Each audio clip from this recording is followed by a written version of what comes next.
বাবারে কি আব্বু বলিয়া ডাকবে?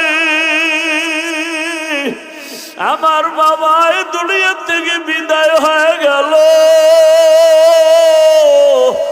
ওরে বাবায় দৌড়াইয়া যাবে ইমাম সাহেব, আমার বাবায় দুনিয়া থেকে বিদায় হয়েছে, আপনি জানাজা না পড়াইয়া যাবেন না। ওরে তোমার বাবায় ডাকবে আর বলবে, কে আসো, বাজারে যাইয়া কাফনের কাপড় কিনিয়া লইয়া আসো। তোমার বাবায় কাঁদবে আর বলবে, একদল যাও কবর খনন করো, আর একদলকে বলবে যাও গরম পানি করো, চিরবিদায়ের গোসল করানোর খাট সাজাও। ওরে বাবা তোমার গায়ের গেঞ্জিটা বেলেট দিয়া কেটে কেটে সবাই রাখবে। তোমার আমার আপন বন্ধুটা মোবাইল থেকে নাম্বার ডিলিট করে ফেলবে। ওরে গোসল করাইয়া সাদা কাপড়ের প্যাকেট বানাইয়া যখন জানাজার ময়দানে নিবে, মসজিদের খাটে তোমাকে আমাকে উঠাইয়া যখন লাশটা নিয়ে মসজিদের দিকে যায়, জানালা দিয়া মা ডাকবে আর বলবে, আমার বাবারে কই দাও, আমার বাবার চেহারাটা শেষবারের মতো একটু দেখাইয়া দাও, আমারে কে মা বলিয়া ডাকবে। ও যুবক বাবা, চোখের সামনে কত লাশ, পানির নিচে যুবকের লাশ, গাড়ির নিচে যুবকের লাশ, ঘুমের বিছানায় যুবকের লাশ। ওই মরণের কথা স্মরণ করিয়া তওবা করো। স্কুলে পড়ো, কলেজে পড়ো, চাকরি করো, ব্যবসা করো, তোমার মতো কত যুবক ব্যবসা করে নামাজ ছাড়ে না, বলো বাবা তুমি কেন পারো না? তোমার মতো কত যুবক স্কুল কলেজে পড়ে নামাজ ছাড়ে না, বলো তুমি কেন পারো না? তোমার মতো কত যুবক দেখো র্যাব, আর্মি, পুলিশ, বিডিআরের চাকরি করে, নামাজ পড়ে, তুমি কেন পারো না? তোমার মতো কত যুবক রাস্তায় গাড়ি চালায়, নামাজ ছাড়ে না, বলো তুমি কেন পারো না? তোমার মতো কত যুবক সন্তান দেখো নদীর মধ্যে মাছ ধরে, নামাজ পড়ে, ময়দানে কৃষি কাজ করে, নামাজ পড়ে, তুমি কেন পারো না রে বাবা? তোমার মতো যুবক দেখো চাকরি করে, ব্যবসা করে, নামাজের সময় মসজিদে যায়, তুমি কেন পারবা না রে বাবা? কয়দিন আর বাঁচবা, হায়াতের গ্যারান্টি কত? ও পর্দার আড়ালের মা বোনেরা, আপনার মতো কত মা কত বোন এখনো আছে নামাজ পড়ে, স্বামীর মাল হেফাজত করে, মোবাইলে সময় নষ্ট করে না, বেপরদায় চলে না। আম্মা জানের আপনারা কেন পারেন না? এখনো কি তৈরি হবেন না? মরণের আগে এখনো সময় আছে, তওবা করেন। আমার আল্লাহকে ডাইকা মনে মনে বলেন, হে আল্লাহ, জীবনে তো কত বেপরদায় আড্ডা দিলাম, মনে চাইছে দাড়ি রাখবো না, রাখি নাই, মনে বলছে বেপরদায় চলবো, চলেছি, মনে চাইছে দাড়ি রাখবো না, রাখি নাই, নামাজ পড়বো না, পড়ি নাই, মনে চাইছে পার্কে যাব, দৌড়ায় গেলাম, কত গুনাহ করে করে সারা রাত মোবাইলে কাটাইলাম। এখনো কি তওবার নিয়ত অন্তরে আসবে না রে যুবক?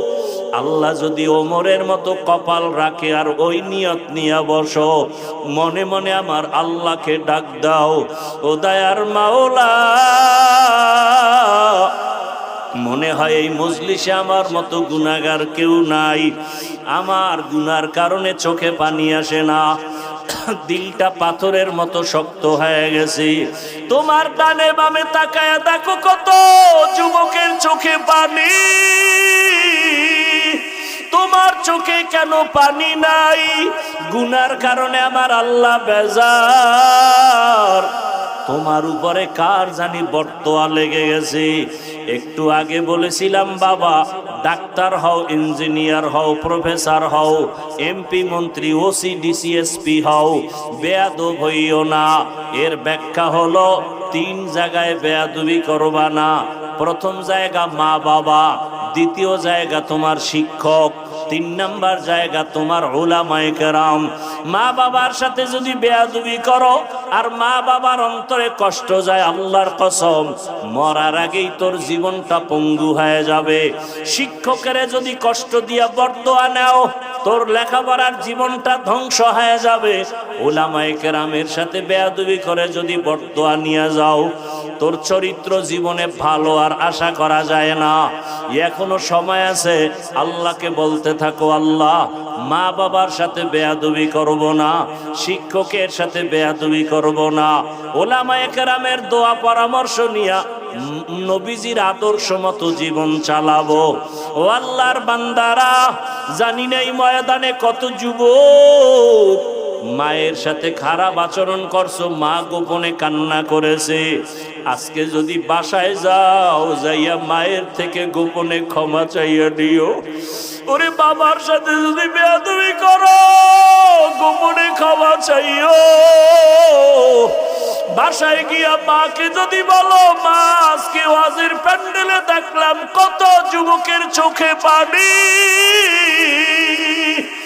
আমার চোখে পানি নেই, বুঝি গুনার কারণে আল্লাহ বেজার। তুমি মায়েরে কত গালি দিয়েছি, মাঝে মাঝে বাজে কথা বলছি, মা তুমি বড় কষ্ট পাইছো।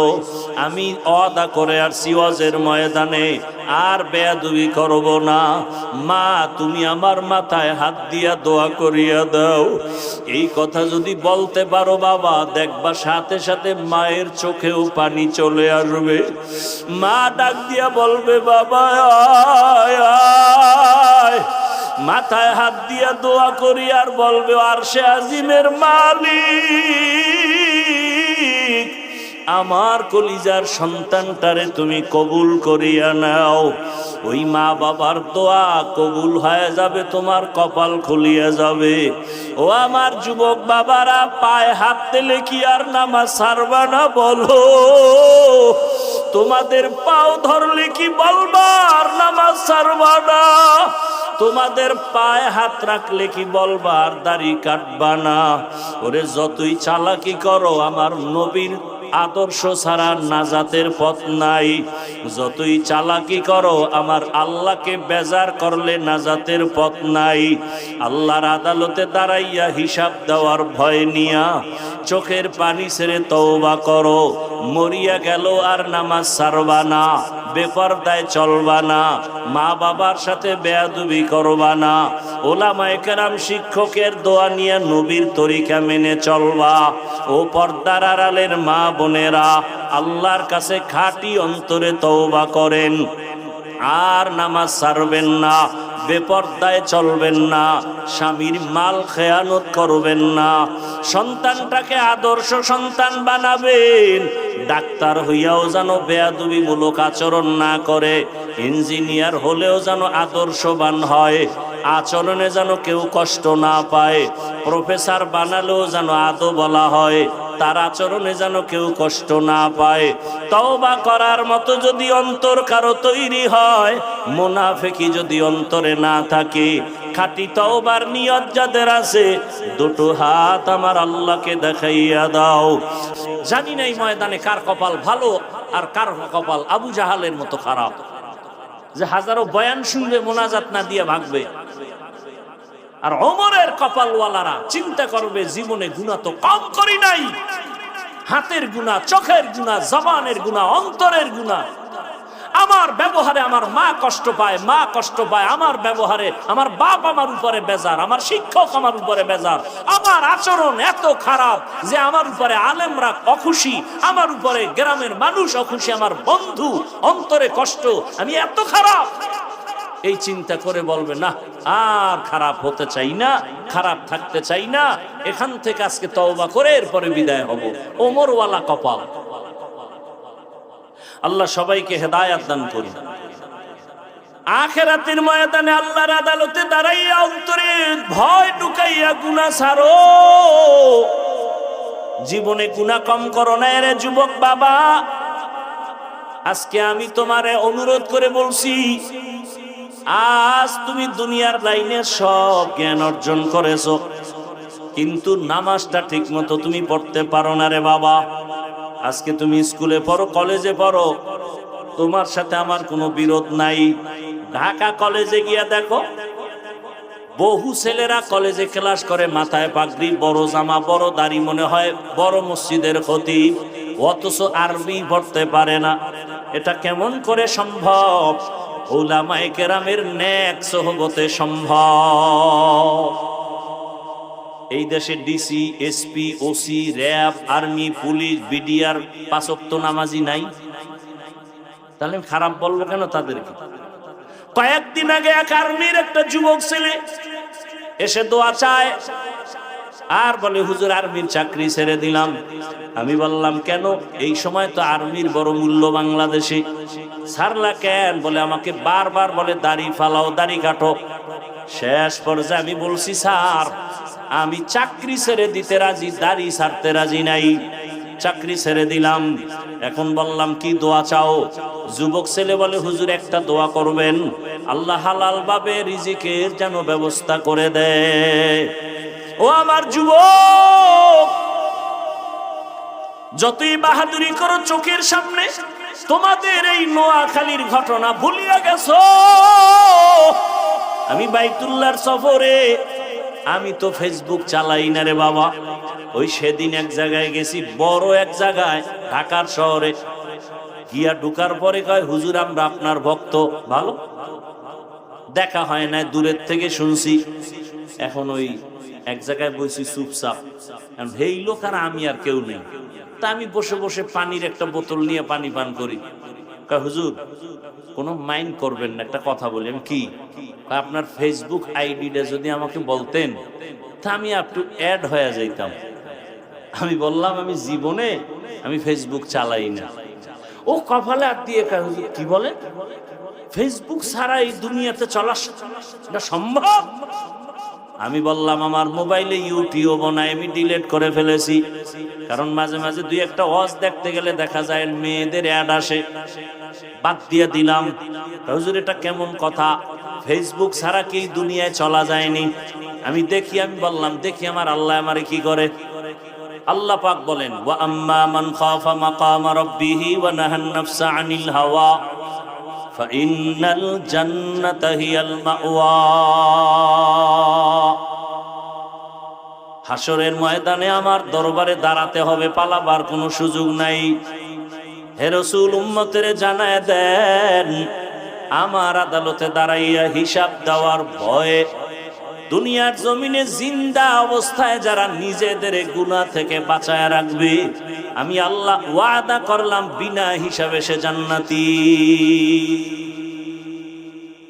রহমতের নবী বলেন, ও দুনিয়ার উম্মতের দল, ইত্তাকিল মাহারিম তাকুন আবাদান নাস। তোমরা অবৈধ, নিষিদ্ধ, হারাম থেকে নিজেরে বাঁচাও। আল্লাহর মহব্বতে মানুষের কাছে তোমার মর্যাদা বেড়ে যাবে, আল্লাহ তোমার মর্যাদা বাড়ায় দিবেন। আমরা সম্মান চাই ঠিক, কিন্তু কোন পথে গেলে সম্মান থাকবে সে চিন্তা করি না। রহমতের নবী সুন্দর ইসলাম নিয়া মক্কা নগরীতে এমন সময় আসছেন যেই সময় মক্কার মানুষ ছিল চূড়ান্ত চরিত্রহীন, খারাপ। নারী আর পুরুষ উলঙ্গ হইয়া বাইতুল্লাহর মতো ঘর, এরা নারী আর পুরুষ একসাথে উলঙ্গ ভাবে তাওয়াফ করে। কত খারাপ মক্কার মানুষ। কন্যা হলেই তারা কষ্ট পায়। কন্যা সন্তান আসা মাত্র অনেক বাবা তার নিজের কন্যাকে গলা টিপে মেরে ফেলে। কত খারাপ ওই মক্কার মানুষ। রহমতের নবী আদর্শ যখন পাইল, মক্কার এই খারাপ মানুষগুলো রাসূলের আদর্শ গ্রহণ করিয়া এতটা দামি হয়ে গেছে, আল্লাহ জিব্রাইলকে পাঠায় বলে, যাও লিস্টি দিয়ে দিলাম, এর মধ্যে যাদের নাম আছে রাসূল যেন ঘোষণা করে দেন এই লিস্টির মানুষগুলো বিনা হিসাবে জান্নাতি। রাসূলের আদর্শ শুরুতেই বলছিলাম, এত মানুষ এভাবে বসে আছে কেমনে সম্ভব? দুনিয়ার টাকায় সম্ভব না, বাহাদুরিতে সম্ভব না, ১৫০০ বছর আগে রাসূলের আদর্শের কারণে সম্ভব। ইতিহাস ভুলে যাইও না রে যুবক। ওই সময় আমার দেশের টুপিওয়ালা উলামায়ে কেরাম করোনার শত শত লাশ নিজেদের কাঁধে নিলেন, গোসল করালেন, কাফন পরায়া জানাজা পড়ালেন, কবরে রাখলেন। একজন হুজুরেও করোনায় মরে নাই। আর একটা তাজা দলিল দেই, আপনার তো মানবেন না জানি, তারপর আপনাদের দিয়ে স্বীকার করাই। যারা সরকারি চাকরি করে, বেসরকারি চাকরি করে, প্রতিদিন ডিউটি কত ঘন্টা? সত্য কথাটা বলতেও কষ্ট লাগে। মাসে বেতন নিম্নে কত? নিম্নে 20,000। টেবিলের নিচে আর কত মুক্তার দানা তো আছেই, আছে না নাই? না হয় রাতারাতি কলা গাছ হয় কেমনে? 10 তলা বিল্ডিং এর মালিক হারাম টাকা দিয়া গরিবের উপরে জুলুম করে বিল্ডিং বানাইছো। এই কারণে বিল্ডিং এ ঘুমানোর কপাল নাই। হালাল টাকার বিল্ডিং কেউ দখল করতে পারে না। যেমনি তুফানে বাড়ি উঠছে, ওই তুফানে ভাঙছে। রাতারাতি আসছে, রাতারাতি নাই। ওই বিল্ডিং এর দাম কি যে বিল্ডিং থুয়ে জঙ্গলে ঘুমাতে হয়? ওই ব্যাংকে টাকা রেখে লাভ কি যে ব্যাংকের টাকা জীবনে আমিও খাইতে পারবো না, আর আমার বংশের কেউ পারবে না। এর চেয়ে রিক্সা চালায় খাওয়া ভালো। আল্লাহ হেদায়েত দান করেন। তাহলে সরকারি বেসরকারি ডিউটি 8 ঘন্টা, বেতন 20,000, নিম্নে আরো কত কিছু। সত্য কথা বলেন, আপনাদের এলাকার মসজিদের ইমাম সাহেবের ডিউটি কয় ঘন্টা? কোন ইমাম সাহেবদের ডিউটি কয় ঘন্টা? বেতন কত? এই যে মুখে কন, একটু ভয় লাগে না? পৃথিবীতে এর থেকে জুলুম আর কি হতে পারে যে 24টা ঘন্টা ইমাম সাহেব ডিউটি করে, বেতন 5,000, তাও বাকি 6 মাস। সভাপতি কত দেয়? কয় 50, নাইলে 100। সেক্রেটারি তো সভাপতির থেকেও ধনী, সে কত দেয়? কয় সভাপতির থেকে 20 টাকা কম, নাইলে বেদবি হবে। আর পরে ইমাম সাহেব যে রাখে, রিমান্ডের মতো রাখে। জোহরের নামাজ ইমাম নাই, রিক্সা ড্রাইভার কয় ইমাম সাহেব গেছিলেন কই? ইমাম সাহেব কয় কে তুমি? আমার এত বড় সার্চ করলাম, আমি রিক্সা চালাই, তো এত বড় ডিমান্ড কেন তোমার? কয় 5 টাকা বেতন দেই, সেই পাওয়া। এরকম বেয়াদব আছে না নাই? এরপরেও কিন্তু কোন আলেম কোনদিন কারো দিকে তাকায় না, বাঁকা নজরে বরদোয়া করে না, বরং কলিজা বলে দোয়া করে, হে মালিক এলাকায় শান্তি দাও, কবরওয়ালাদের জান্নাত বানাও, ব্যবসায় বরকত দাও, অসুস্থ রোগীরে সুস্থ বানাও। এরপরও যারা আলেম ওলামারে পছন্দ করে না, ওকে আমার আল্লাহও পছন্দ করে না।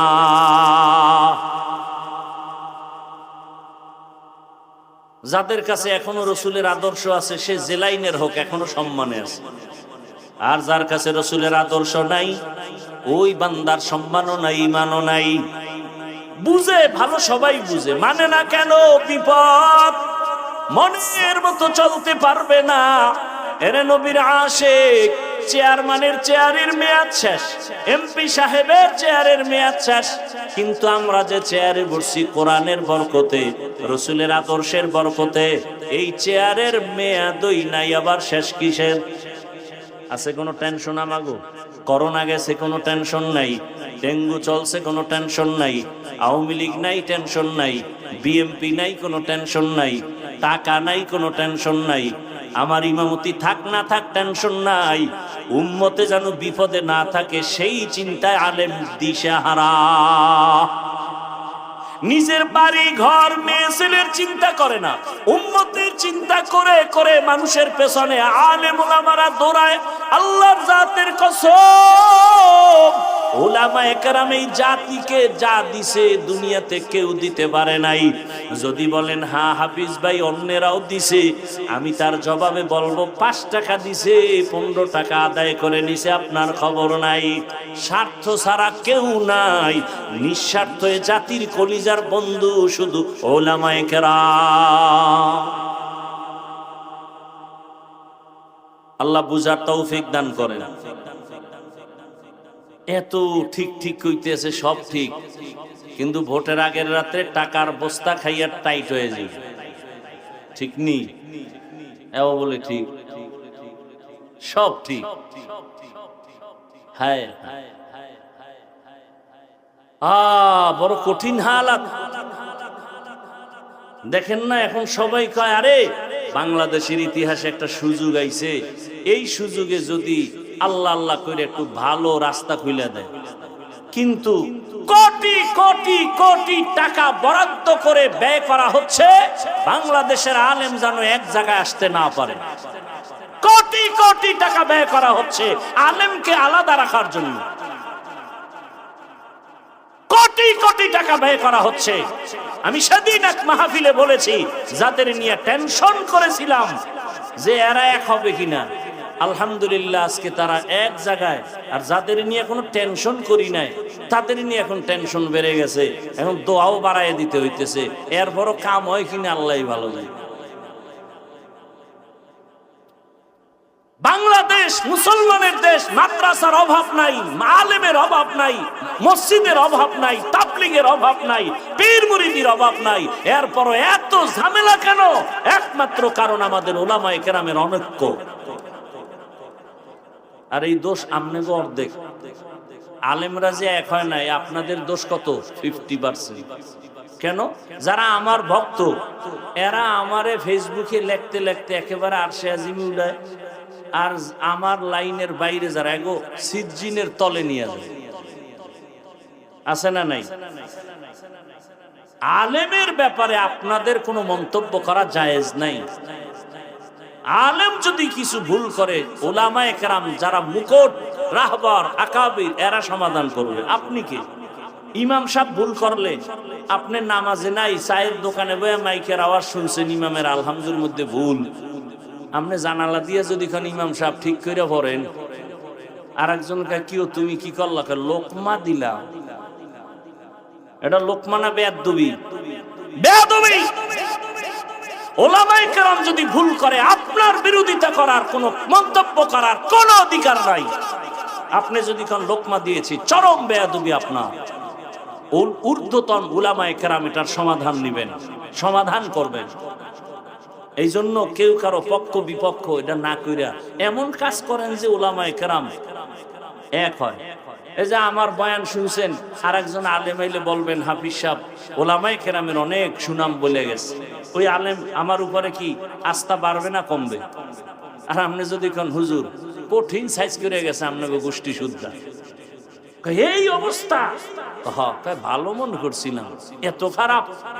এই যে একটা খারাপ ধারণা আপনি ঢুকাই দিলেন ভক্ত হইয়া, এমনটা কইরেন না।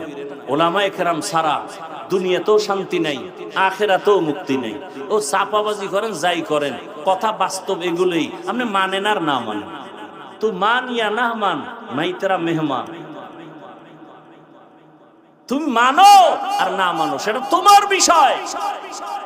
বলে গেলাম, কথাগুলো মনে রাখবেন।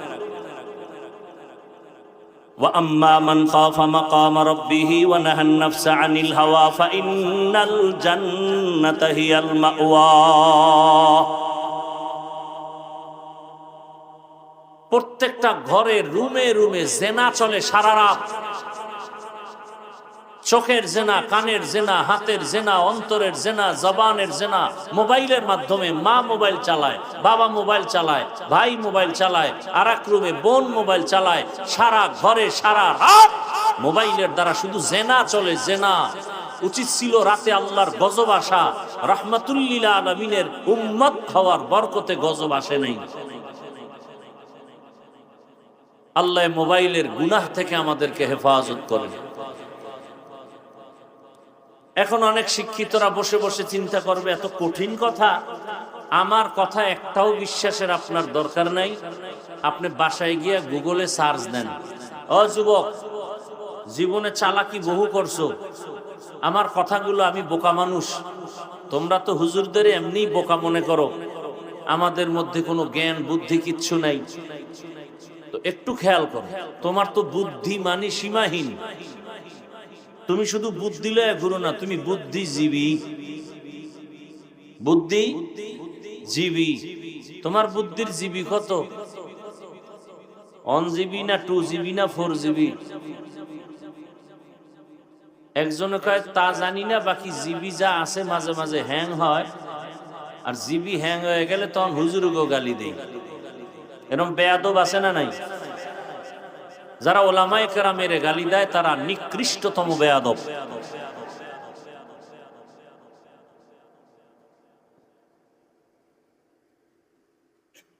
আল্লাহ হেদায়েত দান করুন।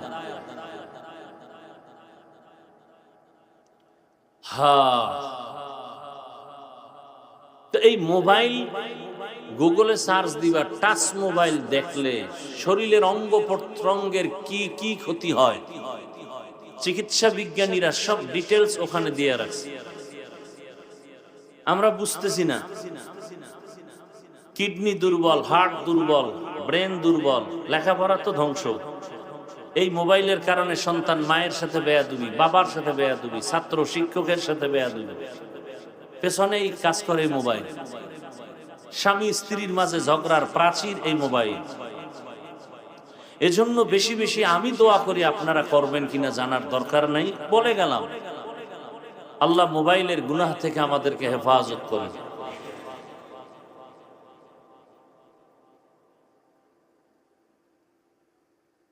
কেমন যেন মোবাইল আমাদেরকে বেয়াদব বানিয়ে দিতেছে। একটা যুবক ছেলে আইসা সালাম দিবে, মুসাফা করবে কিনা চিন্তা করবে, হুজুরের সাথে হাত বাড়াবো কিনা, না হুজুর কি মনে করেন। আর মোবাইলওয়ালা কি করে, কাঁধের উপরে হাত উঠাই এরপরে আসে ছবি তোলার জন্য। কত বড় বেয়াদবি এটা। মানুষের জীবনের অমূল্য এক আরেক সম্পদ, সম্মানের জন্য যেটা দরকার তার নাম আদব। আদব নাই, ওই মানুষটার কোনো মূল্য নেই। তো যে কথাটা বলতেছি, সুস্থতা, আল্লাহ আমাদেরকে দাঈমান কবুল করেন। আল্লাহ পাক হাজারো লাখো মানুষের মধ্য থেকে আমাদেরকে এখানে নিয়ে আসছেন। বহু মানুষ আসতে গিয়েও আসতে পারে নাই। আমাদেরকে যে আল্লাহ নিয়ে আসছেন, আল্লাহ পাক রব্বুল আলামিনের দরবারে আরেকবার শুকর আদায় করি, আলহামদুলিল্লাহ। এই কাপড়ের উপরে কি ত্রেপাল আছে? এই প্যান্ডেলে কাপড়ের উপরে কিছু আছে? এটা দেওয়ার দরকার কি ছিল? শুধু শুধু এই টাকাগুলো খরচ করলো কেন? যদি দিতই, ত্রেপাল দিত, যে বৃষ্টি তুফান হলো এখানে বসে বয়ান শুনতে পারবে, তা তো আর হলো না। বরং মানুষগুলো যা একটু বাতাস পাইতো, তাও বন্ধ এই কাপড়ের কারণে, আরো গরম লাগতেছে। চালাক না মানুষ। কমিটির মধ্যে যদি 10 জন কয় যে না হইলে ভালো, একজনে তেরা আছে, 2-1 তেরা থাকবেই। আর এই তেরা মানুষের মধ্যে যদি নোয়া খেললে 2-1টা থাকে, আর বরিশালে তো আর লাগে না কেউ।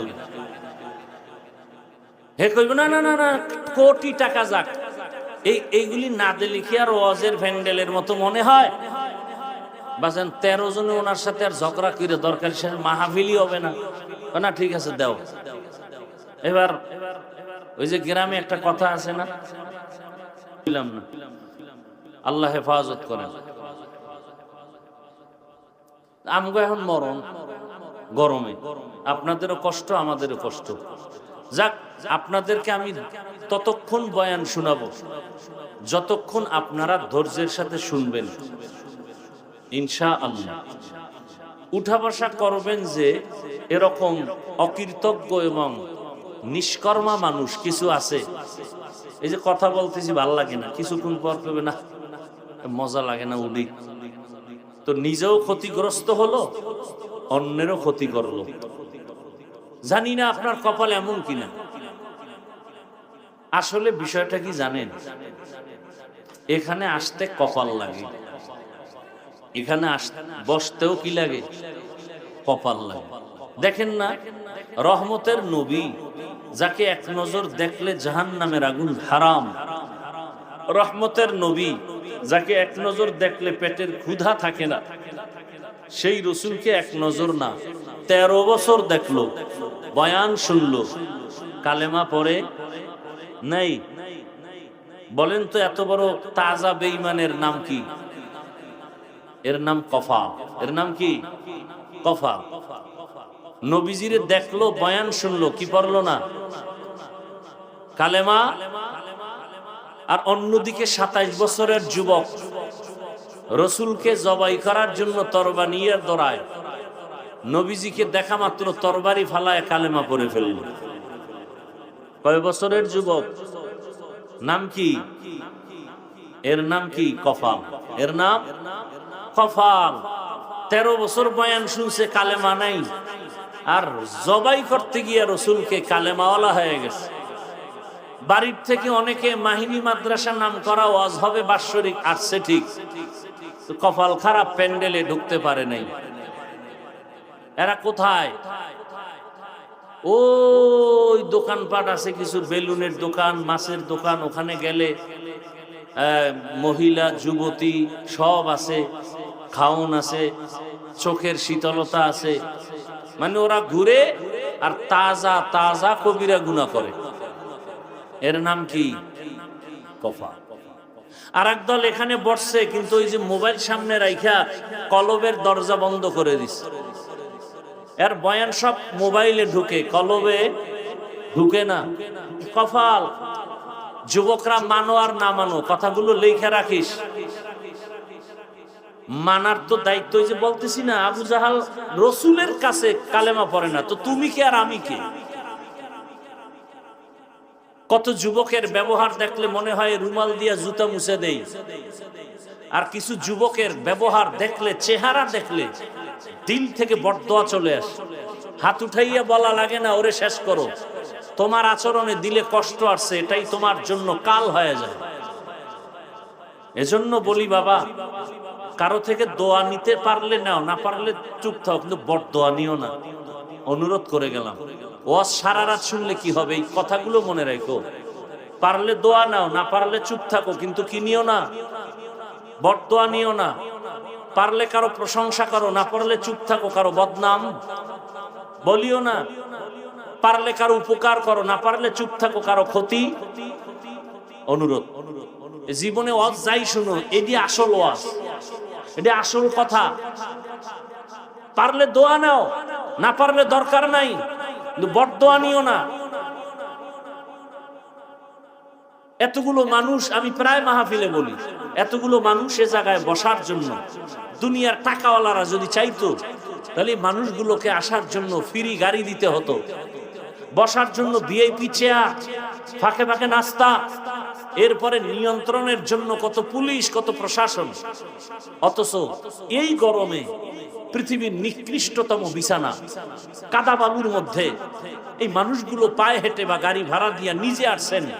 খানার চিন্তা নাই, ঘুমের চিন্তা নাই। এতগুলো মানুষের নিয়ন্ত্রণ করার জন্য একজন পুলিশ নাই, প্রশাসন নাই। এটা কিভাবে সম্ভব? আমার রসুলের আদর্শের কারণে সম্ভব।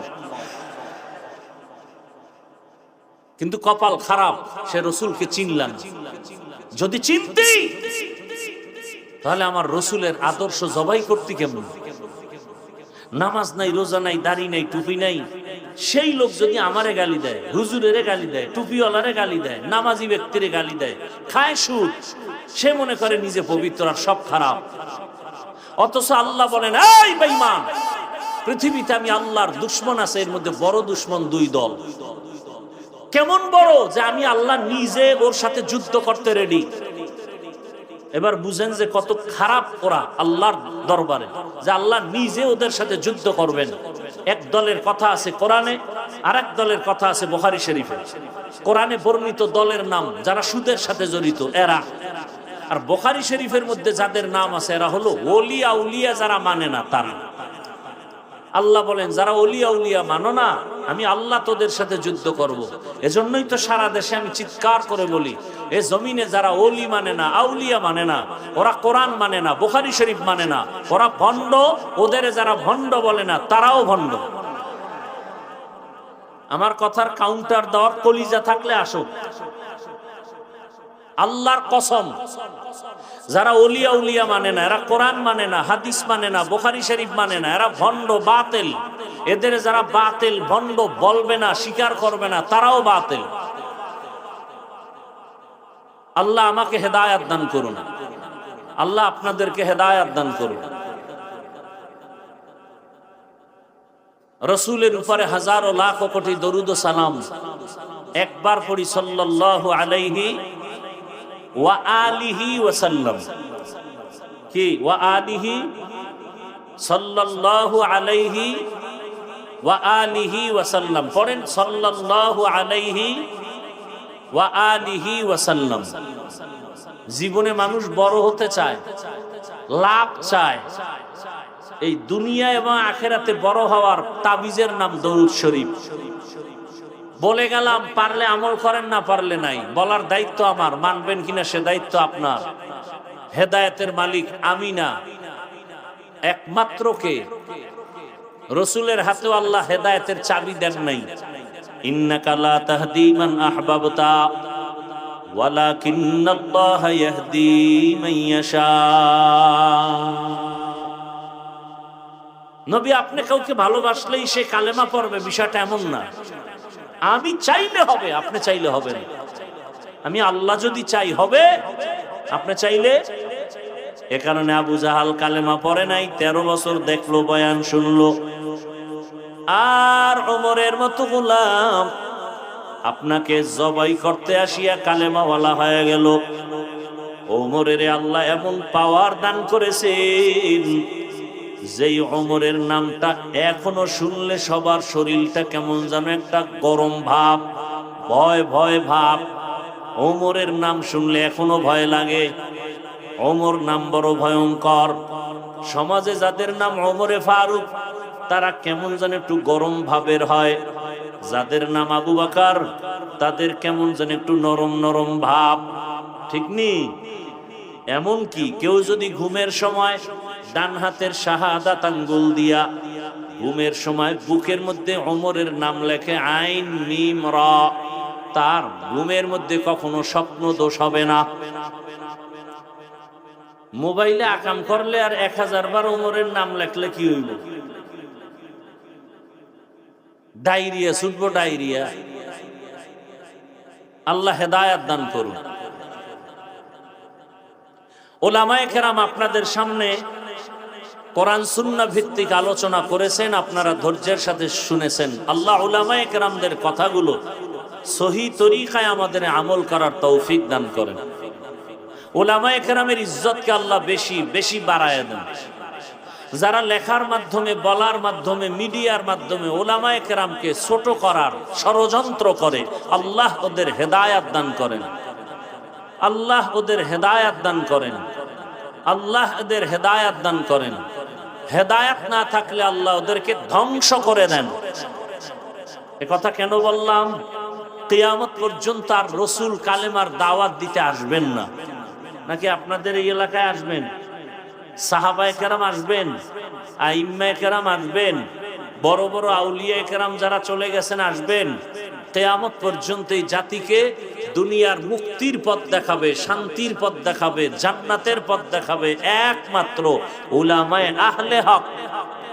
কারা দেখাবেন? উলামায়ে কেরাম বলবেন না, কি বলবেন? উলামায়ে।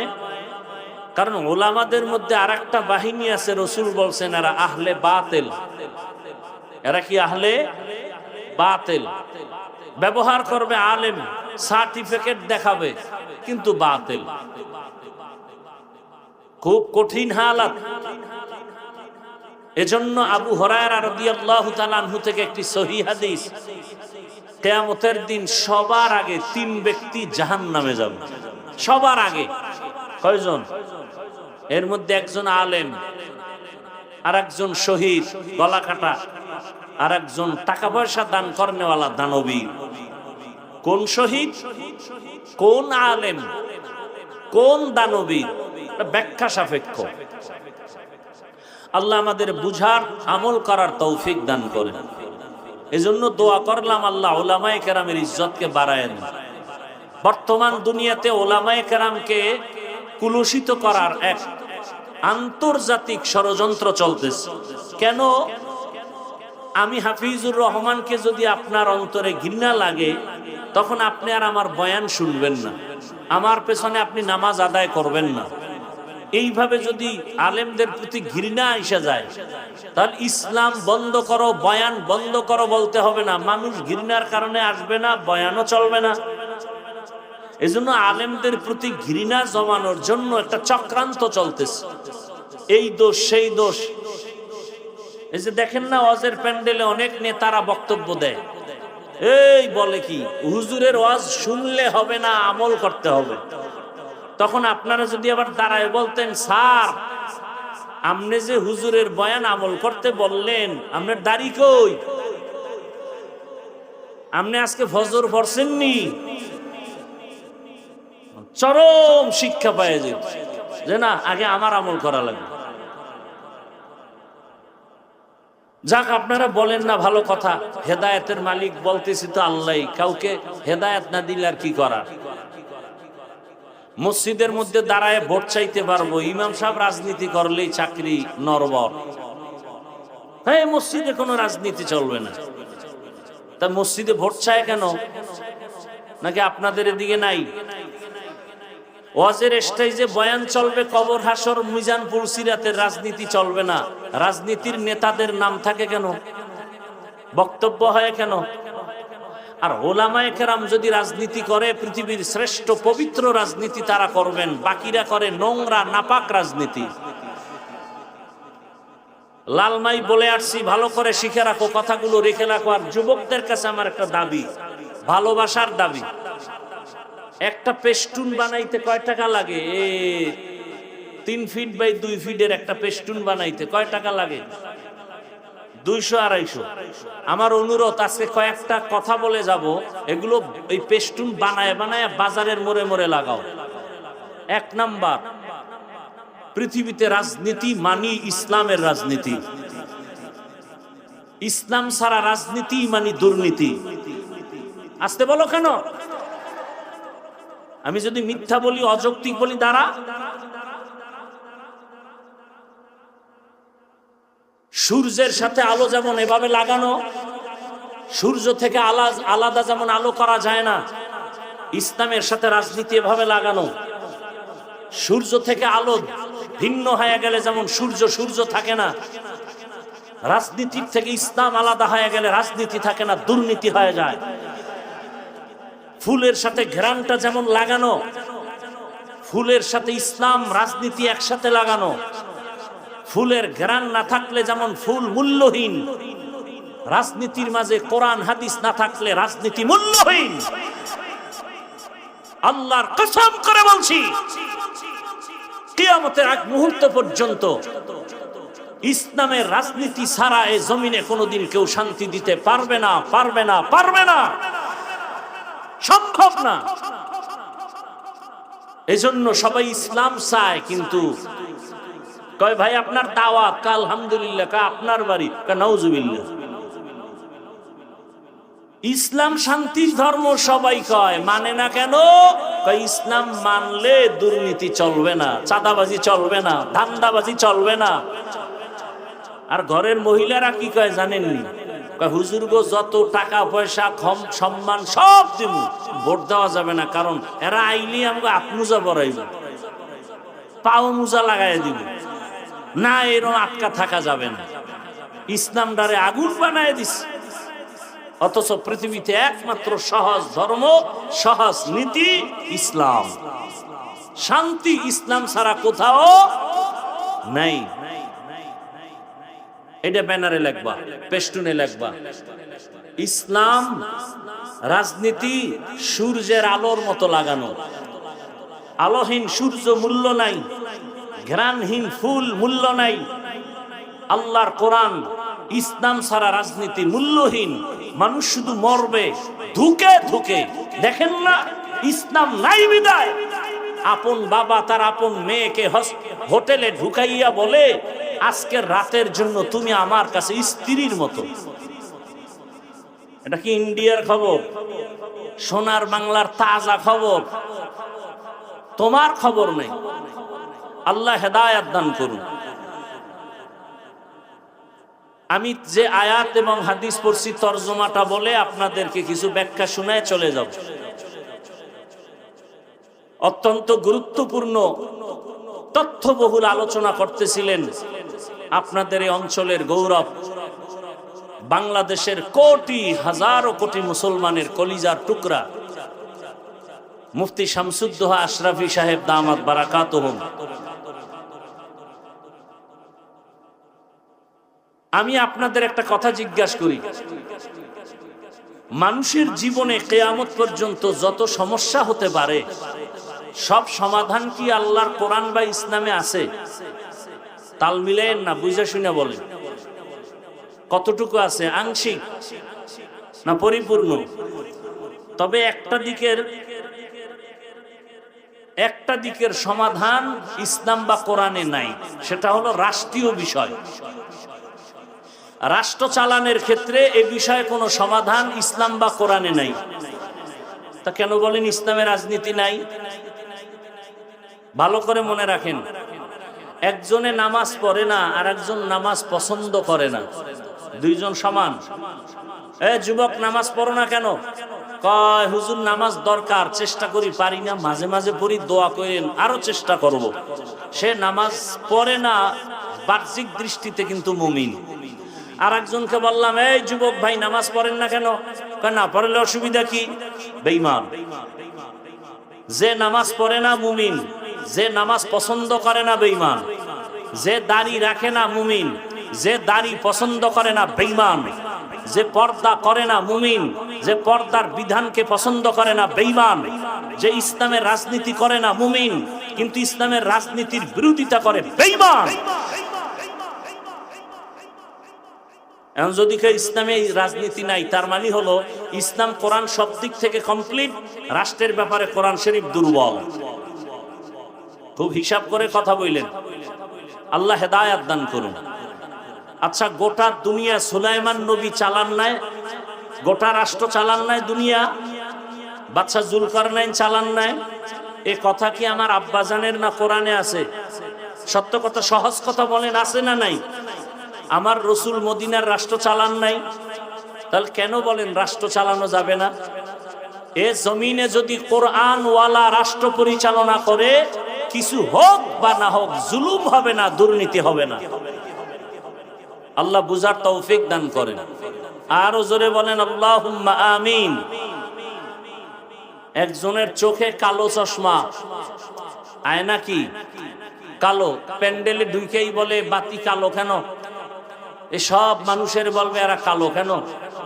তো যার চোখ ভালো বলবে সমস্যা তো এখানে না, তোমার চোখে, চিকিৎসা করো।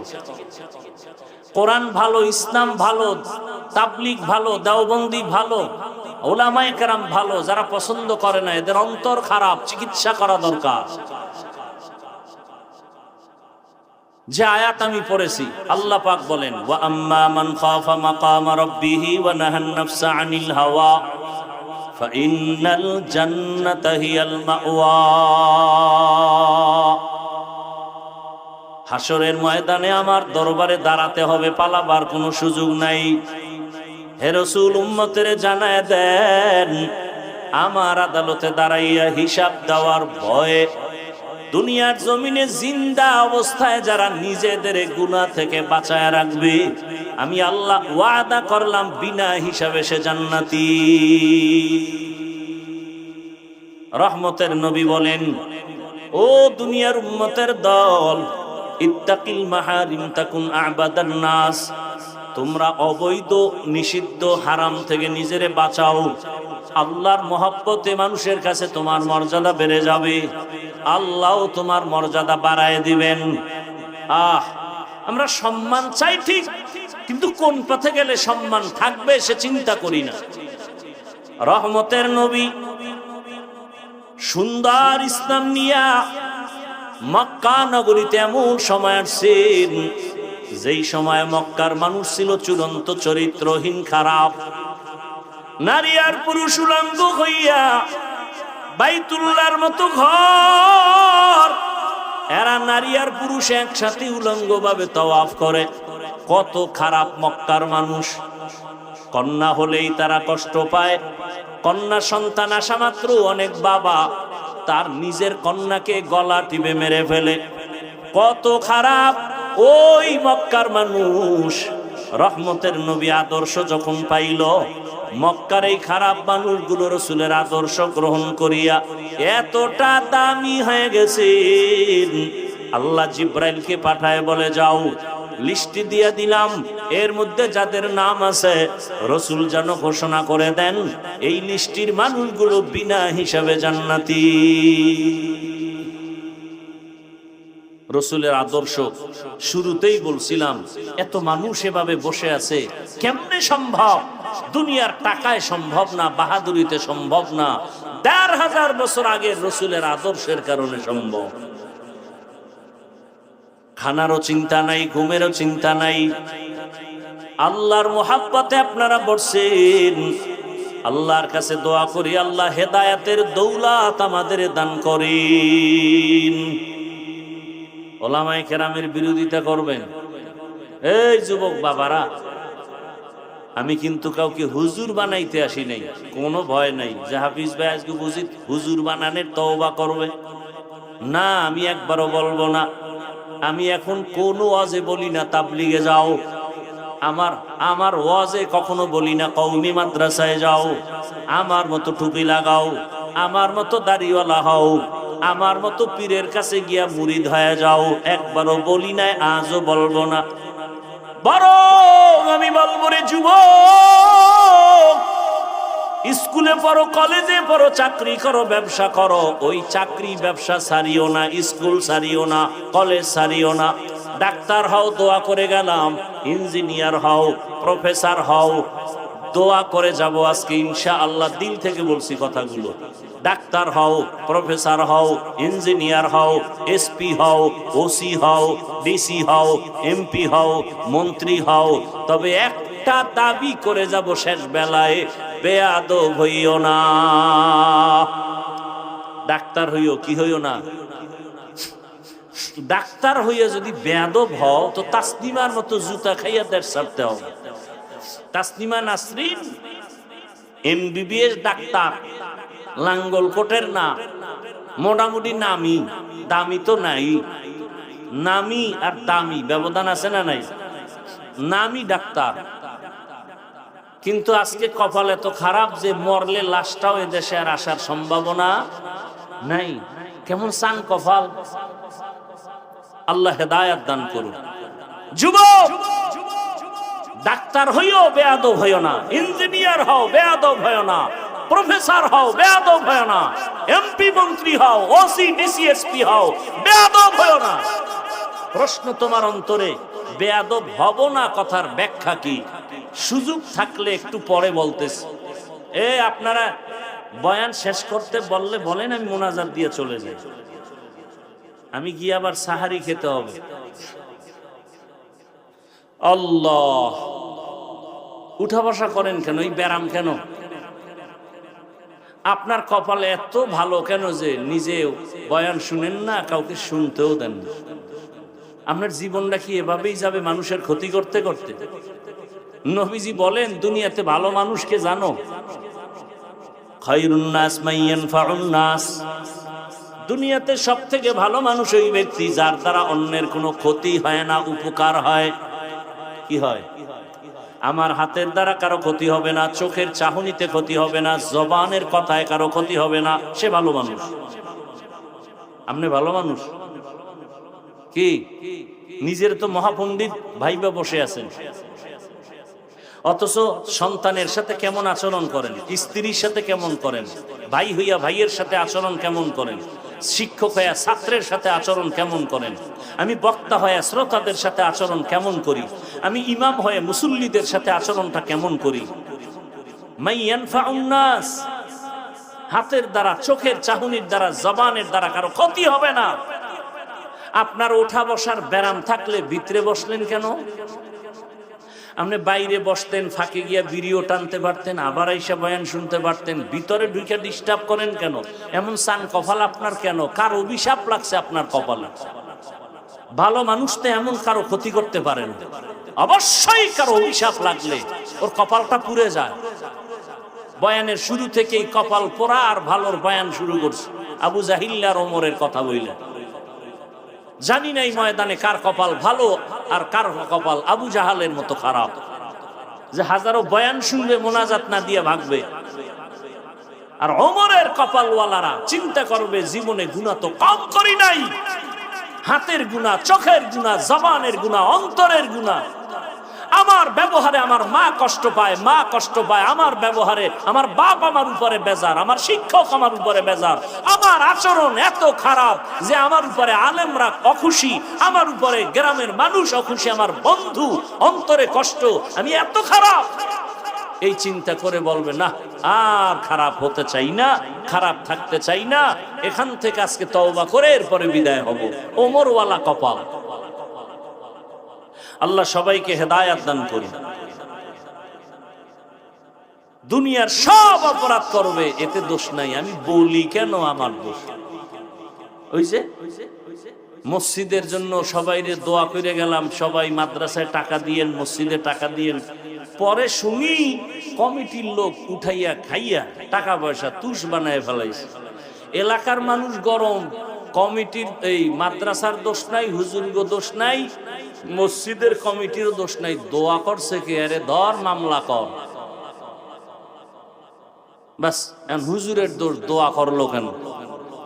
দোয়া করলেও বিপদ, কঠিন বিপদ। আল্লাহ হেদায়েত দান করুন। দেখেন না মসজিদে গিয়ে ইমাম সাহেবরে কয় আব্বার জন্য একটু টাটকা দোয়া দিয়েন। তো ইমাম সাহেব জুমার নামাজের পরে দোয়া করতে গিয়া হের বাবার নামের সাথে আরো 4 জনের নাম কইছে। এর মেজাজ মোনাজাতের ভিতরেই খারাপ হয়ে গেছে, যে দোয়া পাইবে আল্লাহ, আমার আব্বা একক ভাবে 4 ভাগ করে লাইল। মনে মনে একটা আশা ছিল 1000 টাকা হাতিয়ে দিবে, হাতিয়েও ভাগ করে লাইছে রাগে। মোনাজাতটা শেষ হওয়ার পরে মনে তো আর খুশি নাই, বাবার দোয়া ভাগ হয়ে গেছে 4 দিকে। 200 টাকা 1000 টাকা না দিয়ে 200 দিয়ে ইমাম সাহেবের এভাবে দিয়ে নেন হুজুর, এরমই কইরেন। এরম কিছু মূর্খ সমাজে আছে না নাই? আবার একজনের মাথা গরম, কি ও কয় হুজুরের দোয়া করছে ভালো, মাশাআল্লাহ, আমার আব্বার নাম যে কইল না, এখন আল্লাহ যদি ভুলে অন্যদিকে দোয়াটা ফাটায় দেয়। এরকম মূর্খ সমাজে আছে না নাই? দেখেন না জানাজার নামাজে দাঁড়াইলে হুজুর বাংলা নিয়ত কন, আছে না নাই? রসুল কি বাংলা নিয়ত শিখাই গেছে? আপনি এই ফাইজলামি চালাকি কই পাইলেন? হুজুর বাংলা নিয়ত কন, কিসের নিয়ত? আপনি তো ঘর থেকে আসছেন জানাজা পড়ার জন্য, জুমা পড়তে তো আর আসেন নাই, তো নিয়ত তো অন্তরে রেডি হয়ে গেছে, এরপর আবার বাংলা কিসের আর ইংরেজি কিসের? মানে আলেম ওলামাদেরকে মোটামুটি এক কথা এদেরকে রিমান্ডে রাখতে হবে। দেখেন না এই জমিনে ওলামায়ে কেরামের মতো জাতির বন্ধু আপন কেউ নাই, বাকি সব চান্দাবাজ আর ধান্দাবাজ। একমাত্র এই জাতির কলিজার বন্ধু ওলামায়ে কেরাম। প্রমাণ করোনা ভুলে গেছেন, কথা বলেন না কেন? বাবার করোনা হয়ে গেল, বাবার শিক্ষিত 2 কুলাঙ্গার ছেলে ট্রিপল মাস্ক লাগায় বসে আছে, বাবার কাছে যায় না, করোনা মরণের ভয়। এলাকার লোকের টাকা দিয়া বলে বাবার লাশটা রাস্তায় ফেলে দাও। এলাকার লোক টাকা নিয়া রাস্তায় লাশ ফেলে দিল। কুলাঙ্গার শিক্ষিত 2 সন্তান জানালা লক করে দিল, তাকাইলো না, বাবার লাশ কুকুর খেলো না, জানাজা হলো। আখিরাতের ময়দানে আল্লাহর আদালতে দাঁড়াইয়া অন্তরে ভয় ঢুকাইয়া গুনাহ ছাড়ো। জীবনে গুনাহ কম করো না রে যুবক বাবা। আজকে আমি তোমারে অনুরোধ করে বলছি, আজ তুমি দুনিয়ার লাইনে সব জ্ঞান অর্জন করেছো, কিন্তু নামাজটা ঠিক মতো তুমি পড়তে পারো না রে বাবা। আজকে তুমি স্কুলে পড়ো, কলেজে পড়ো, তোমার সাথে আমার কোনো বিরোধ নাই। ঢাকা কলেজে গিয়া দেখো, বহু ছেলেরা কলেজে ক্লাস করে, মাথায় পাগড়ি, বড় জামা, বড় দাড়ি, মনে হয় বড় মসজিদের খতিব, অথচ আরবি পড়তে পারে না। এটা কেমন করে সম্ভব? উলামায়ে কেরামের নেক সোহবতে সম্ভব। এই দেশে DC, SP, OC, RAB, army, police, BDR 5 ওয়াক্ত নামাজি নাই? তাহলে আমি খারাপ বলবো কেন তাদেরকে? কয়েকদিন আগে এক আর্মির একটা যুবক ছেলে এসে দোয়া চায় আর বলে, হুজুর আর্মির চাকরি ছেড়ে দিলাম। আমি বললাম কেন? এই সময় তো আর্মির বড় মূল্য বাংলাদেশে। ছাড়লা কেন? বলে আমাকে বারবার বলে দাড়ি ফালাও, দাড়ি কাটো। শেষ পর্যায়ে আমি বলছি, স্যার আমি চাকরি ছেড়ে দিতে রাজি, দাড়ি ছাড়তে রাজি নাই। চাকরি ছেড়ে দিলাম। এখন বললাম কি দোয়া চাও? যুবক ছেলে বলে, হুজুর একটা দোয়া করবেন, আল্লাহ হালাল ভাবে রিজিকের যেন ব্যবস্থা করে দেয়। ও আমার যুবক, যতই বাহাদুরি করো চোখের সামনে তোমাদের এই নোয়াখালীর ঘটনা ভুলিয়া গেছো। আমি বাইতুল্লাহর সফরে, আমি তো ফেসবুক চালাই না রে বাবা। ওই সেদিন এক জায়গায় গেছি, বড় এক জায়গায় ঢাকার শহরে গিয়া ঢুকার পরে কয়, হুজুর আমরা আপনার ভক্ত। ভালো, দেখা হয় না, দূরের থেকে শুনছি। এখন ওই এক জায়গায় বসি চুপচাপ, এই লোক আর আমি আর কেউ নেই। তা আমি বসে বসে পানির একটা বোতল নিয়ে পানি পান করি। কয় হুজুর কোনো মাইন্ড করবেন না, একটা কথা বলি। আমি কি? আপনার ফেসবুক আইডিটা যদি আমাকে বলতেন তা আমি একটু অ্যাড হয়ে যাইতাম। আমি বললাম আমি জীবনে আমি ফেসবুক চালাই না। ও কপালে হাত দিয়ে কয়, হুজুর কি বলে? ফেসবুক ছাড়া এই দুনিয়াতে চলা সম্ভব? আমি বললাম আমার মোবাইলে ইউটিউব নাই, আমি ডিলিট করে ফেলেছি। কারণ মাঝে মাঝে দুই একটা ওয়াজ দেখতে গেলে দেখা যায় মেয়েদের অ্যাড আসে, বাদ দিয়ে দিলাম। হুজুর এটা কেমন কথা? ফেসবুক ছাড়া কি দুনিয়ায় চলা যায়নি? আমি দেখি, আমি বললাম দেখি আমার আল্লাহ আমারে কি করে। তুমি তো মিডিয়া ছাড়া চলতে পারো না। দেখি আমার মাওলা আমারে কেমনে চালায়। সবাই ছবি তোলার জন্য পাগল, আর আমি একা খালি বিরোধিতাই করতেছি। এত বক্তারা বয়ান করে, কেউ মোবাইলের বিরুদ্ধে বলে না। আর আমি এত বলি কেন? আমি মাঝে মাঝে বলি আসলে আমি মানুষ হতে পারি নাই। যদি মানুষ হইতে পারতাম তো আপনাদের সাথে কেন তাল মিলাইতে পারি না? আমি কেন বলি না আমার ছবিটা সুন্দর করে উঠাও? বরং আমার ছবি যারা তুলতে দাঁড়ায় আমি ওদিকে নজর না দিয়া বাঁকা দিকে তাকাই আর জিহ্বা ঠোঁট নাড়ায় শুধু আস্তাগফিরুল্লাহ পড়ি। কারণ দুনিয়ার সব উলামায়ে কেরাম একমত, সরকারের প্রয়োজন ছাড়া, শরীয়তের ওজর ছাড়া যে কোনো কারণে এমনি ছবি তোলা কবিরা গুনাহ হারাম। কত মানুষ তুলে, আপনারে ধমক দেই, যারে ধমক দিতে পারি না তারে কি করবো? আরে আমার লাইনের হুজুর গই তো ফিরাইতে পারি না। বাথরুম থেকে বের হইয়াও দেখি মোবাইলের ক্যামেরা রেডি। কি আর ছবি তুলো? আমি কিন্তু ভিতরে আইলি না, বাথরুম দিয়ে বাইরে হইছি, হ্যাঁ নো মোবাইল নিয়ে খাড়াই ছবি তোলার। আল্লাহ আমাকে হেদায়াত দান করেন। আসলে আমি মানুষ হইতে পারি নাই। এই বক্তা হওয়া অনেক সহজ, পীর হওয়া সহজ, ডাক্তার হওয়া সহজ, ইঞ্জিনিয়ার হওয়া সহজ, মুফতি মুহাদ্দিস হওয়া সহজ, মানুষ হওয়া বড় কঠিন। আসলে মানুষ হতে পারি নাই। আরে আপনারা জানেন আমি কত বড় হুজুর, কত ভালো বক্তা, অথচ আমি চোখ দুইটা বন্ধ করে দেখি আমার জবান আমার গুনার কারণে নাপাক। আমার জবানে কত গীবত, কত মিথ্যা, কত গালি। আমার হাত গুনার কারণে নাপাক। আমার আচরণে আমার স্ত্রী কষ্টে আছে, আমার আচরণ সন্তান সন্তুষ্ট না, আমার আচরণে আমার ভাই সন্তুষ্ট না, আমার ব্যবহারে আমার মা সন্তুষ্ট না, আমার ব্যবহারে আমার বাবা সন্তুষ্ট না, আমার ব্যবহারে আমার মুসল্লি সন্তুষ্ট না, আমার ব্যবহারে আমার ছাত্ররা সন্তুষ্ট না। তাহলে আমি আসলে মানুষই হতে পারি নাই। আমি বড় কঠিন হালাতে পড়ে আছি। ও আমার যুবক বাবা, একটু আগেও বলছিলাম কিছু কিছু যুবকের চেহারা দেখলে, ব্যবহার দেখলে মনে চায় আবার রুমাল দিয়া পাও দুইটা মোছাইয়া দেই, সালাম দিয়া কথা বলে, নজরটা উঁচু করে না, নত হয়ে কথা বলে, এতটা নরম মনে হয় ও আমার থেকে অনেক দামি হয়ে গেছে। কারণ ওর মধ্যে আল্লাহর ভয়, আল্লাহর আদালতে দাঁড়ানোর ভয়। এলাকায় একজন বড় আল্লাহওয়ালা আসছেন, হঠাৎ এলাকার মানুষ, ওই যে আগে জৈনপুরের হুজুরের আসতো, আর আপনাদের পার্শ্বের নোয়াখালী মুন্সি বলতো, আমার আব্বা দাদায় বলতো, আরে আমরা দিন পাইছি কিছু কিছু, কোরআন শিখছি, আউযুবিল্লাহ শিখছি নোয়াখালী মুন্সির কাছে। সারা দেশে ঘুরা ঘুরা নোয়াখালী মুন্সিরা যাইতো। এই যে লাকসাম, লাঙ্গলকোট, পুরা এই অঞ্চলটা নোয়াখালী কেমন যেন দেশের বাঘা বাঘা ওলামায়ে কেরামের খনি। এরে আল্লাহর বান্দারা, আমরা তাদের মোহাব্বত, এরে নবীর উম্মতের দল, এদের মাধ্যমে দিন শিখলাম। এই কয়েকদিন আগে দেখো নাই, বিদেশ থেকে টাকার বস্তা নিয়ে আসছে, গাড়ির মধ্যে সন্তান, গাড়ির মধ্যে স্ত্রী, বাড়ি পর্যন্ত মাওলায় নেয় নাই। পানির মধ্যে পড়িয়া গাড়িও শেষ, স্ত্রীও মারা গেল, নিজের হাতে সন্তান মারা গেল। ওই বেচারা চোখের পানি ছেড়ে কাঁদতে তোমরা সবাই মিডিয়ায় দেখছো যে আমি জীবনটা কাটাইলাম। কত মানুষ বিয়া করিয়া বউ নিয়া সংসার কাটায়, খাইয়া না খাইয়া বাড়ি থাকে, আর আমি টাকার জন্য বিদেশ গেলাম।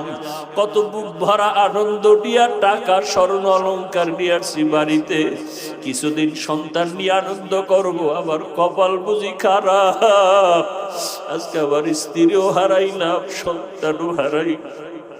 ও আবার যুবক বাবারা, আজকে তুমি এখানে, তুমি কবরের লাশ হয়ে যাইতে পারো, বলা যায় না। ওরে বাবা, কালকে এখন গিয়া তুমি ঘুমাও না, সকালবেলা যদি বিছানায় গিয়া ঘুমাও, আল্লাহ না করুন যদি ঘুমের মধ্যে কত যুবকের মরণ হয়। মা যদি তোমারে ঘুম থেকে ডাক দিয়া দেখে তুমি আর ঘুম থেকে সজাগ হও না, মা একটা চিৎকার মারিয়া বলবে, তোরা কোথায়, আয় আয়, আমার বাবা দুনিয়াতে আর জিন্দা নাই, আমারে কে আব্বু বলিয়া ডাকবে। আমার বাবা এই দুনিয়া থেকে বিদায় হয়ে গেল। ওরে বাবায় দৌড়াইয়া যাবি ব্যবসা, আমার বাবায় দুনিয়া থেকে বিদায় হয়েছে, আপনি জানাজা না পড়াইয়া যাবেন না। ওরে তোমার বাবায় ডাকবে আর বলবে, কে আসো, বাজারে যাইয়া কাফনের কাপড় কিনিয়া লইয়া আসো। তোমার বাবায় কাঁদবে আর বলবে, একদল যাও কবর খনন করো, আর এক দলকে বলবে যাও গরম পানি করো, চিরবিদায়ের গোসল করানোর খাট সাজাও। ওরে বাবা, তোমার গায়ের গেঞ্জিটা বেলেট দিয়া কেটে কেটে সবাই রাখবে। তোমার আমার আপন বন্ধুটা মোবাইল থেকে নাম্বার ডিলিট করে ফেলবে। ওরে গোসল করাইয়া সাদা কাপড়ের প্যাকেট বানাইয়া যখন জানাজার ময়দানে নিবে, মসজিদের খাটে তোমাকে আমাকে উঠাইয়া যখন লাশটা নিয়ে মসজিদের দিকে যায়, জানালা দিয়া মা ডাকবে আর বলবে, আমার বাবারে কই দাও, আমার বাবার চেহারাটা শেষবারের মতো একটু দেখাইয়া দাও, আমারে কে মা বলিয়া ডাকবে। ও যুবক বাবা, চোখের সামনে কত লাশ, পানির নিচে যুবকের লাশ, গাড়ির নিচে যুবকের লাশ, ঘুমের বিছানায় যুবকের লাশ। ওই মরণের কথা স্মরণ করিয়া তওবা করো। স্কুলে পড়ো, কলেজে পড়ো, চাকরি করো, ব্যবসা করো, তোমার মতো কত যুবক ব্যবসা করে নামাজ ছাড়ে না, বলো বাবা তুমি কেন পারো না? তোমার মতো কত যুবক স্কুল কলেজে পড়ে নামাজ ছাড়ে না, বলো তুমি কেন পারো না? তোমার মতো কত যুবক দেখো র্যাব, আর্মি, পুলিশ, বিডিআরের চাকরি করে, নামাজ পড়ে, তুমি কেন পারো না? তোমার মতো কত যুবক রাস্তায় গাড়ি চালায়, নামাজ ছাড়ে না, বলো তুমি কেন পারো না? তোমার মতো কত যুবক সন্তান দেখো নদীর মধ্যে মাছ ধরে, নামাজ পড়ে, ময়দানে কৃষি কাজ করে, নামাজ পড়ে, তুমি কেন পারো না রে বাবা? তোমার মতো যুবক দেখো চাকরি করে, ব্যবসা করে, নামাজের সময় মসজিদে যায়, তুমি কেন পারবা না রে বাবা?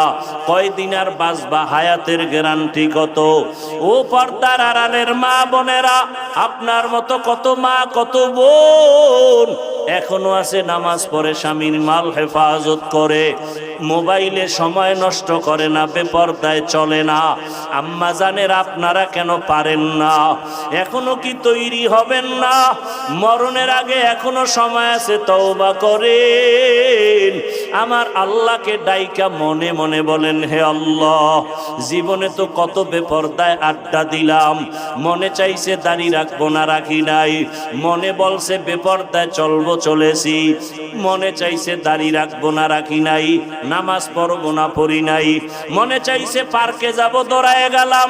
কত গুনাহ করে করে সারা রাত মোবাইলে কাটাইলাম।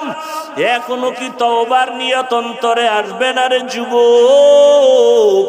আল্লাহ যদি ওমরের মতো কপাল রাখে আর ওই নিয়ত নিয়ে বসো, মনে মনে আমার আল্লাহকে ডাক দাও, ও দয়ার মাওলা, মনে হয় এই মজলিসে আমার মতো গুনাহগার কেউ নাই। আমার গুনার কারণে চোখে পানি আসে না, দিলটা পাথরের মতো শক্ত হয়ে গেছে। তোমার ডানে বামে তাকায়া দেখো, কত যুবকের চোখে পানি। তোমার চোখে কেন পানি নাই? গুনার কারণে আমার আল্লাহ বেজার। তোমার উপরে কার জানি বর্তোয়া লেগে গেছে। একটু আগে বলেছিলাম, বাবা ডাক্তার হও, ইঞ্জিনিয়ার হও, প্রফেসর হও, এমপি, মন্ত্রী, ওসি, ডিসি, এসপি হও, বেয়াদব হইও না। এর ব্যাখ্যা হলো, 3 জায়গায় বেয়াদবি করবা না। প্রথম জায়গা মা বাবা, দ্বিতীয় জায়গা তোমার শিক্ষক, 3 নাম্বার জায়গা তোমার উলামায়ে কেরাম। মা বাবার সাথে যদি বেয়াদবি করো আর মা বাবার অন্তরে কষ্ট যায়, আল্লাহর কসম মরার আগেই তোর জীবনটা পঙ্গু হয়ে যাবে। শিক্ষকেরে যদি কষ্ট দিয়া বর্দোয়া নাও, তোর লেখাপড়ার জীবনটা ধ্বংস হয়ে যাবে। উলামায়ে কেরামের সাথে বেয়াদবি করে যদি বর্দোয়া নিয়ে যাও, তোর চরিত্র জীবনে ভালো আর আশা করা যায় না। এখনো সময় আছে, আল্লাহকে বলতে থাকো, আল্লাহ মা বাবার সাথে বেয়াদবি করব না, শিক্ষকের সাথে বেয়াদবি করব না। উলামায়ে কেরামের দোয়া পরামর্শ নিয়া নবীজির আদর্শ মতো জীবন চালাবো। ও আল্লাহর বান্দারা, জানি না এই ময়দানে কত যুবক মায়ের সাথে খারাপ আচরণ করছো, মা গোপনে কান্না করেছে। আজকে যদি বাসায় যাও, যাইয়া মায়ের থেকে গোপনে ক্ষমা চাইয়া দিও। ওরে বাবার সাথে যদি বেয়াদবি করো, গোপনে ক্ষমা চাইও। বাসায় গিয়া মাকে যদি বলো, মা আজকে ওয়াজের প্যান্ডেলে দেখলাম কত যুবকের চোখে পানি, আমার চোখে পানি নেই বুঝি, গুনার কারণে আল্লাহ বেজার।